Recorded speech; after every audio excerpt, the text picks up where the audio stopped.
Dan untuk mengulas soal kinerja perbankan yang kian berkilau meski saat ini dunia tengah menghadapi ancaman resesi, kami terhubung dengan Ketua Bidang Pengkajian dan Pengembangan Perbanas Afi Liani. Selamat siang Ibu Afi, apa kabar? Baik, Mbak Neke dan Mbak Syaf. Baik Ibu Afi, kalau kita lihat suku bunga dan juga LPS rate ini sudah naik, tapi perbankan justru masih menahan bunga kreditnya. Anda lihat apakah situasi ini aman untuk bertahan mungkin hingga akhir tahun atau di tahun depan? Oke, jadi pada umumnya perbankan tuh saat ini sedang melihat semua debitur-debiturnya tentu saja. Ada debitur yang memang kemampuannya itu terbatas sehingga memang kenaikan suku bunganya akan berbeda dengan debitur yang memang punya kemampuan. Jadi memang akan dilihat ada yang kelompok tapi juga ada yang satu persatu. Dan kapan itu dilakukan? Biasanya kecenderungannya kalau kredit itu ketika pada tahun ini itu selesai baru, jadi tidak otomatis kenaikan suku bunga langsung menaikkan. Biasanya ada jeda sekitar 1 bulan sampai 2 bulan baru kredit itu dinaikkan. Demikian juga dana, tidak otomatis dana-dana deposito itu langsung bisa dinaikkan, itu menunggu jatuh tempo. Nah, kalau belum jatuh tempo, bank tidak bisa langsung menaikkan. Jadi memang dananya juga masih lebih rendah daripada BI rate yang saat ini gitu. Jadi memang setiap bank punya strategi masing-masing di dalam menentukan berapa kenaikan dari setiap debitur ya. Jadi mungkin ada kenaikannya 50 basis poin, ada yang kenaikan 75 basis poin. Nah, itu biasanya strategi masing-masing bank itu. Oke, Bu Afi, ini kan kita tahu ya kebijakan dari perbankan yang memperpanjang lag effect transmisi suku bunga acuan ke suku bunga dana hingga kredit. Menurut Ibu, apakah ini bisa kita lihat sebagai sinyal kekhawatiran bank terhadap ketidakpastian dari debitur untuk menaikkan biaya dana, Bu Afi? Oke, saya rasa tidak ya, perbankan sudah terbiasa ketika ada krisis atau ketika ada kenaikan suku bunga dan itu sudah kita alami dari tahun 2008, itu selalu bank akan meninjau berbagai debiturnya gitu. Kenapa? Karena akan dilihat kalau debitur itu dinaikkan suku bunga malah nggak bisa bayar, kan sebenarnya bank malah malah juga mengalami kerugian di mana jadi kredit macet gitu. Sehingga bank akan menilai dari setiap debitur mana yang memang mereka itu bisa dinaikkan dengan basis poin yang berbeda-beda gitu. Jadi memang sangat tergantung resiko dari masing-masing debiturnya, kemudian yang kedua dilihat dari kemampuannya ya. Sedangkan dari sisi leg dananya tentu saja tadi yang saya katakan bahwa memang itu menunggu jatuh tempo terutama yang deposito. Tapi kalau giro atau tabungan itu memang cenderung sudah rendah. Jadi biasanya tidak otomatis dinaikkan, tapi yang biasanya bisa naik itu biasanya pada deposito atau tabungan berjangka gitu ya. Itu yang selalu akan disesuaikan. Jadi saya melihat bank masih belum khawatir terhadap kondisi debiturnya. Tetapi memang bank sudah memperkirakan yang terkait dengan nilai tukar nih. Karena kalau nilai tukar ini melemah terus, itu akan ada dampak terhadap cost daripada produksi perusahaan yang akan mempengaruhi juga cash flow mereka.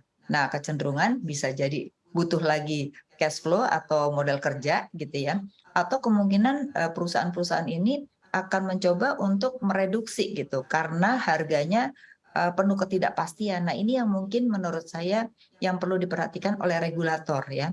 Jadi bagaimana rupiah ini perlu dijaga agar jangan sampai pada nilai tertentu sulit bagi perusahaan untuk menentukan harga gitu. Nah, saya melihat memang sudah banyak perusahaan juga melihat bahwa, wah ini kalau saya harus melakukan transaksi terus-menerus, itu ketidakpastian ini akan membuat kita jadi rugi gitu. Nah, jadi untuk sementara sampai akhir tahun sih saya belum melihat ya, tapi untuk tahun depan memang perlu diantisipasi dan memang yang kedua adalah perlu dipikirin lagi untuk restrukturisasi. Karena kalau kita lihat kan regulator akan memperpanjang restrukturisasi kan. Nah, mungkin juga dengan kenaikan suku bunga ini ada sebagian yang memang perlu restrukturisasi gitu ya, apabila memang mereka tidak punya kemampuan bukan hanya membayar bunga saja, tapi juga terkait dengan angsuran gitu. Nah, ini memang kita belum lihat, Mhm. karena ini kan baru kejadian berapa bulan belakangan ya. Jadi baru kita bisa lihat biasanya lag-nya itu ketika 3 bulan gitu. Oke, jadi kira-kira berapa lama Bu perbankan ini memiliki, waktu Hmm. untuk bisa memperpanjang lag effect ini? Dan kalaupun, akan ada bunga kredit yang naik, apakah yang akan naik terlebih dahulu untuk bunga kredit konsumtif atau produktif Bu Afi? Nah, ini biasanya lag-nya antara sebulan sampai 2 bulan. Ya, karena dalam 1 bulan 2 bulan ini bank mulai menilai dulu masing-masing dan biasanya bernego karena kenaikan suku bunga itu tentu ada negosiasi. Tidak hanya sekedar bank saja menaikkan suku bunga langsung diterima oleh debitur, tidak demikian. Tapi biasanya ada negosiasi antara debitur dengan bank ya. Nah, mana yang biasanya naik dulu? Kecenderungannya biasanya kalau yang semuanya itu sebenarnya masing-masing itu tergantung ya. Konsumtif itu biasanya kalau kartu kredit kan sudah ditetapkan, jadi tidak bisa seenaknya menaikkan suku bunga daripada kartu kredit karena itu ada patokan ya. Tapi kalau modal kerja dan investasi itu kecenderungannya adalah berdasarkan negosiasi gitu.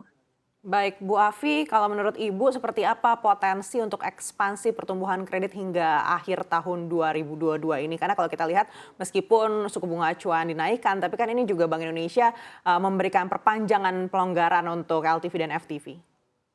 Betul. Nah, ini yang menarik adalah kalau kita lihat dari bulan kemarin itu pertumbuhan penjualan mobil dan motor itu mengalami kenaikan, terutama adalah justru bekas ya, karena ternyata produksi dari yang baru ini terjadi keterlambatan ya, di mana produksi itu ada yang namanya supply shock ya, sehingga akhirnya orang tidak memilih yang baru itu terlambat, akhirnya membeli yang mobil bekas. Nah, kalau kita lihat tuh trennya mengalami peningkatan yang signifikan. Nah, itu menunjukkan bahwa LTV ataupun kebijakan terhadap PPN ya, kemudian kebijakan terhadap suku bunga yang sekarang meningkat itu memang belum berefek karena itu masih meningkat. Nah, tapi 3 bulan ke depan mungkin kalau saya lihat sudah double digit, ini memang pasti buat konsumen masih akan menghitung kembali apakah mereka punya kemampuan. Tapi kalau melihat dari pengeluaran masyarakat kita, strukturnya 60% total konsumsi itu yang tidak terlalu terpengaruh terhadap inflasi sebenarnya.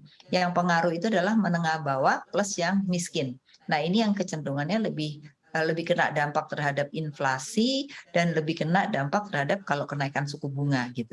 Jadi sebenarnya potensi kelas menengah atas kita tuh masih baik. Baik, dan kalau Ibu lihat hingga akhir tahun ini terkait dengan LTV dan FTV, apakah untuk KPR dan KKB ini juga akan melonjak secara signifikan? Ya, kalau yang KPR dan ini sangat tergantung ya. Kalau saya melihat untuk yang rumah pertama itu kecenderungannya mereka masih tumbuh. Tapi untuk investasi, properti yang untuk investasi itu cenderung memang tumbuhnya itu melambat terutama yang baru ya. Tapi untuk rumah atau apartemen-apartemen yang second dan itu yang biasanya harganya murah itu cenderung malah dibeli cash gitu loh. Jadi ini mungkin tidak terkait dengan perbankan langsung karena mereka biasanya punya uang itu dibeli secara tunai gitu. Itu yang banyak terjadi ya. Nah, kalau kita lihat dari pertumbuhannya memang belum sesignifikan pertumbuhan sektor lain gitu. Baik, menarik sekali Bu Afi. Kita akan bahas lebih dalam lagi usai jeda. Dialog segmen khusus Road to CNBC Indonesia Awards 2022 The Most Inspiring Banks akan kami lanjutkan sesaat lagi. Tetaplah bersama kami.